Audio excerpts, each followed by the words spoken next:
شی مدرسه کې داخله کړي او دغه رنګې په خپل هم ترغیب چلوي چې عالمان جوړ کړي.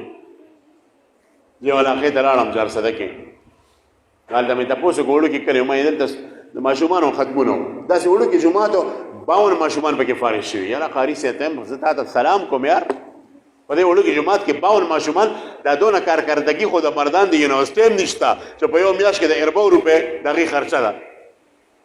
نو 52 ماشومان دغه نه فارغ شو. هغې ته مې دا ځای په تاسو تنګ دي وي سخت تکلیف دي راته ما مدرسه نشته وي نه اتفاقا ما د خلکو نه تپوس وکړو ما سکولونه څو دي وي 21 سکولونه دي په دې کلي کې 21 های هم شته هایر هم شته میډل هم شته پرایمري هم شته ګرلز هم شته بوایز هم شته.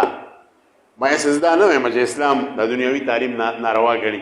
دنیوي تعلیم په خپل ځای صحیح دي خاصه دا ډیره د بېغیرتوب خبره نه ده چې د قرآن دپاره یو مدرسه نشته او د لنډمېکالې د تعلیم دپاره هم دونه ادارې جوړې کړي دي.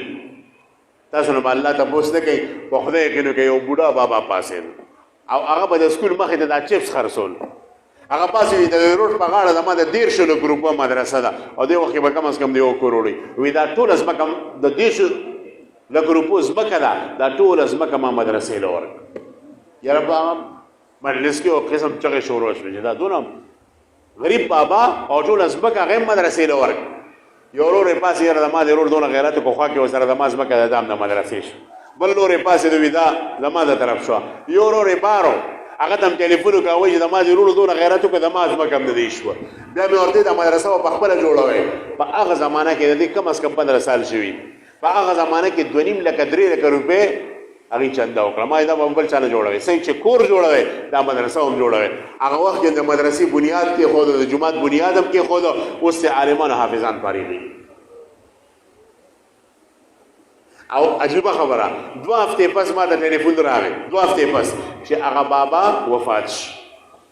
ما وی په الله مې د قسم یې د په نصیب رشک پکار دی چې د آخرت یو بهترینه میوهداره ونې ودروله او د هغې نه پس د دنیا نه رخصت شوه. نو دا به کوشش کوئ چې دې بچو له به کلي کې مدرسې جوړو که نه انشاءالله دا به داسې نه پرېږدو چې کم ځای کې ورکوو هغې سره هم دا خبره کوو چې زه دا بچی در کوم ته به مدرسه جوړوي. او ما د مولانا صاحب وایي چې د دې کم جدوجهد دی او کم محنتونه دي دا ډېر خوشایند او مستحسن دي.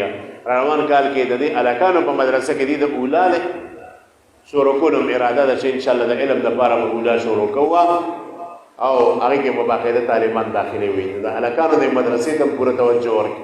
دلته چې کوم بچي سبق وایي څه مقیم دي څه تلو راتلو واله دي نو دې ته هم تاسو توجه ورکړئ چې دې تعداد ډېر شي او د دې چې څونه ضروريات دي کوشش کوئ چې دې مدرسې هغه تاسو د خپل طرف نه پوره کوئ. الله رب العزت دې موږ تاسو له په دې خبرو د عمل کولو توفیق راکړي. الله تعالی دې دا مدرسه همیشه آباده ساتي او الله دې دا بچی د مستقبل نه اسلام بهترینې خادمانې جوړې کړي او د هرې ماشومې جامه د الله پاک د هر قسمت داغ نه وساتي او الله دې دا بچي هم کامیاب کړي او د مدرسې اساتذو معلماتو په علم او عمل کې دې الله رب العزت برکات واچوي. په دې خبرو اکتفا کوم.